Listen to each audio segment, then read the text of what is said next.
يا فندم. مساء الخير يا عزيز. لا ابدا، بس انا عندي لك خبر محزن. 313. تعيش انت. طب انا جاي على طول.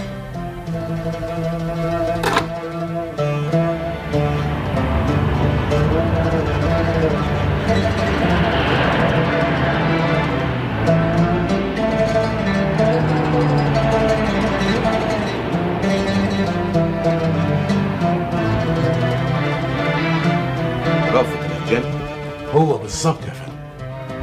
ده عايز تعرف عنه ايه؟ كل حاجة، كل حاجة يا فندم، كل حاجة. 313 ده نصاب، انهي العملية